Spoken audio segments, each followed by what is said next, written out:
class. Today we're going to talk a little bit more and review kind of what we've been doing this past week. So can anyone tell me what we've been talking about this past week? Great, we've been talking about shapes. And what did we talk about yesterday? We talked a little bit about how we measure these different shapes, like triangles, squares, rectangles. So does anybody remember any different ways that we use to measure the shapes that we've been learning about? Yes, we've been learning about area and perimeter. Those are the two different ways we learn to measure the shapes that we've been learning. Okay, so if we talk about the area of a shape, I were to draw this shape. What shape is that? Right, a square. Okay, so if I were to talk about the area of this shape, how would I measure that? What would I be looking at? Right, the inside space. So I'd be looking at this space in here. But if I was looking at the perimeter, trying to measure this square, this shape that we know, what would we be looking at? We wouldn't be looking at the inside, would we? We'd be looking at the outside. Perfect. So we'd be measuring these sides around here, the outside. So the area, once again, is the inside, this spot in here, and the perimeter is the outside.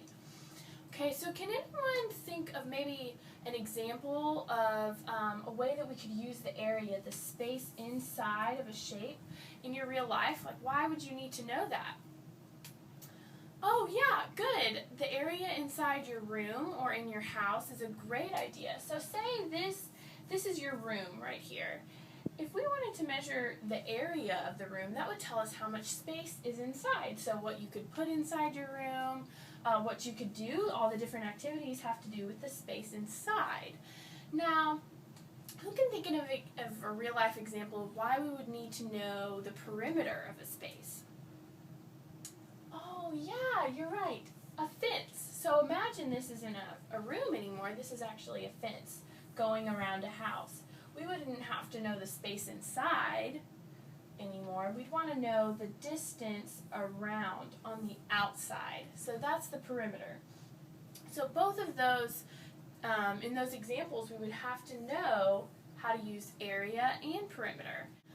Okay, so now that we've done a little bit of a review on what we've been talking about and learned a little bit more about what area and perimeter means, I'm going to show you guys a fun video to help you remember it and think about it in your head. Perimeter means the outside. Measure around a window or a door. Add up the length of all sides. It's the outside.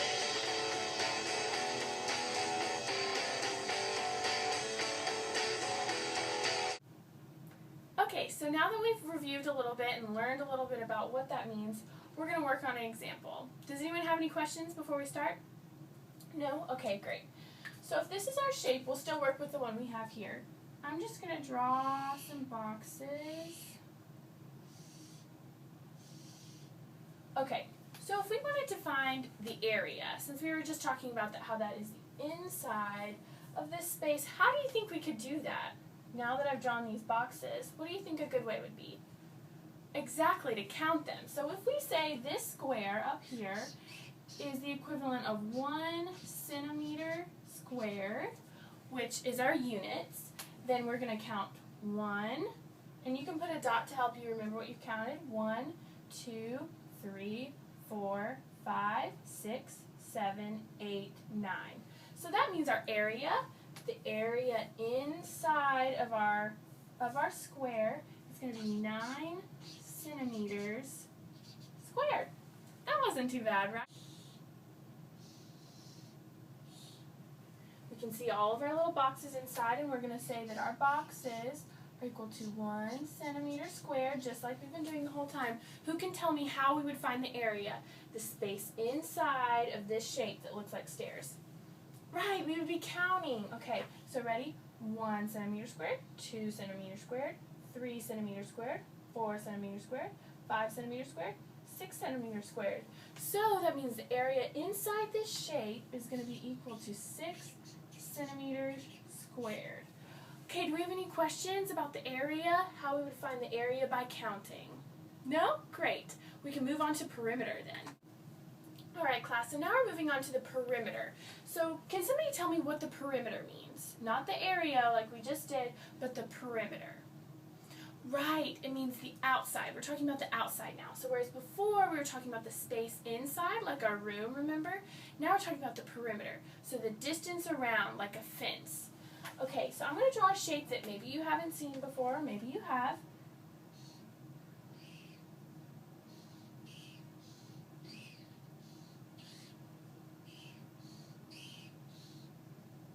All right, okay, so this is going to be our shape. We're going to break it up just like we did before.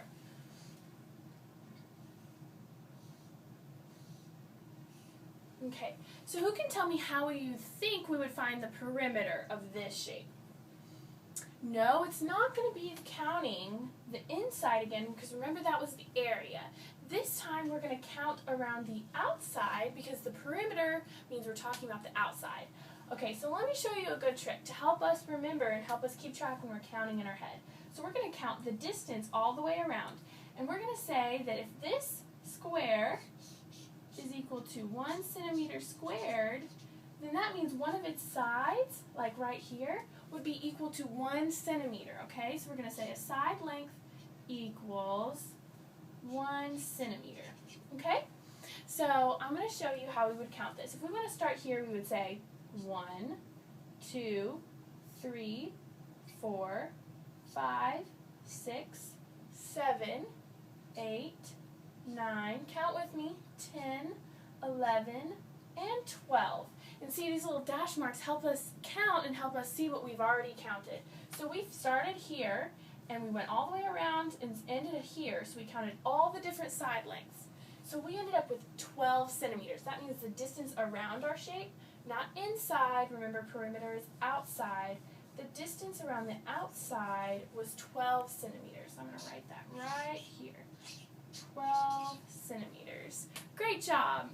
Ready? Okay, class.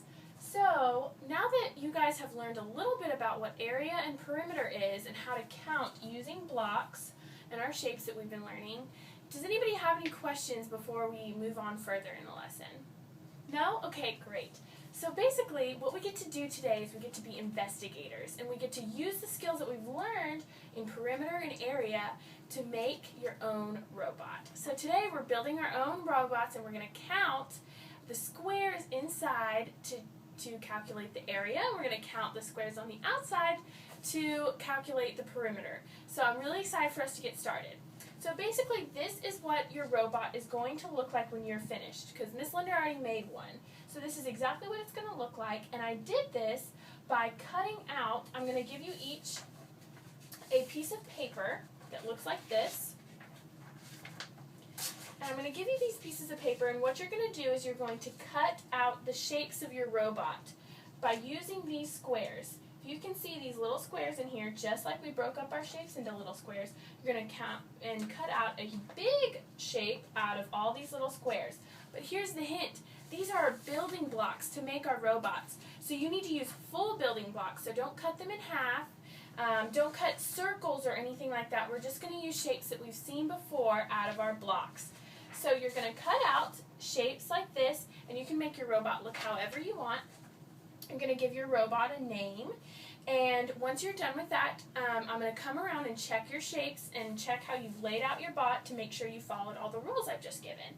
And when you have, then I'm going to come around and give you a piece of paper, a piece of construction paper, and you're going to be able to glue it on here, just like you did. Then comes the fun part. We get to learn exactly and use what we've been learning. We'll just cut out that middle part. We get to learn and use what we've been learning to calculate the area and the perimeter of your robot. So you're going to be investigators of the robot you just built and figure out the area by counting your little blocks inside. 1, 2, 3, 4, because the area is the inside. And then you're going to find your perimeter by marking off and making little tick marks to count the distance all around your shape.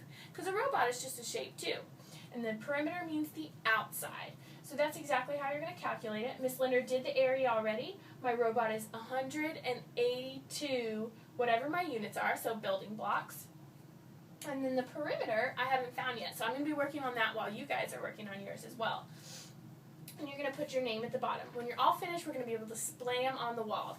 So I want you guys to help me with this. So if I have this piece of paper and I wanted to cut out a shape for my robot. I wanted my robot to be kind of like round, like a snowman. So I started cutting my paper and cutting out my building blocks, and I cut a shape like this. Would that work? No, right? Exactly, because I didn't use my building blocks. We have to follow the pattern of our building blocks and only use full building blocks so we can build a good robot. Okay, great. So you guys are going to work on this while I'm coming around and checking, and then whenever you're done, we're going to get to display them and talk about what we did. Great job, guys. Okay, so does anybody have any questions about my robot or how you're going to build yours? Okay, great. So just to give you a little bit of an example, just to help you find the area, just like I did, we're going to do exactly what we were doing here. This would be the perimeter when we made the tick marks. But if you remember, we did the area by making dots on the inside of our boxes. So if you want to, something that might help is if, see this square right here? I have 4 little boxes just inside of his hand.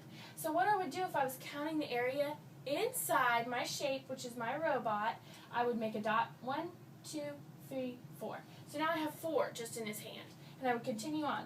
5, 6, 7, 8, 9, 10, 11, 12. So in his one arm, it's going like this, he's flexing. What? I have 10 building blocks in there. So the area of his arm is 10, but we're going to count and total the whole thing out. So that would be how you found the area. If I wanted to find the perimeter, let's go to this side, I would count and make tick marks. So 1, 2, 3, 4, 5, 6, 7, 8, 9, 10, 11, 12, 13, 14, 15, 16, 17, and so on. That's the perimeter, is the distance around, right? Perfect, you guys. All right, does anybody have any questions before we get started? Okay, great. I'm going to be passing out your pieces of paper, and then I'll come around when you finish cutting out your box. Great job. Okay, guys, y'all did so great today. Does anybody have any questions about what we've been learning? No? Okay, great. You guys have been such smart investigators and such good listeners and learners. I'm so proud of y'all. Okay, if you would get out your homework folders, we're just going to talk, and I'm going to tell you what we're going to do tonight using what we learned today. You're going to get out your homework folders, and I want you to write this down. So I want you to find a piece of furniture or a place in your room or something in your house at home, and I want you to be another investigator, and I want you to find the area and the perimeter of that object that you choose. I want you to write it down in your homework folder and then bring it back. Be ready to share tomorrow because we're going to talk about what we did. You guys did great. Thanks for being a great class.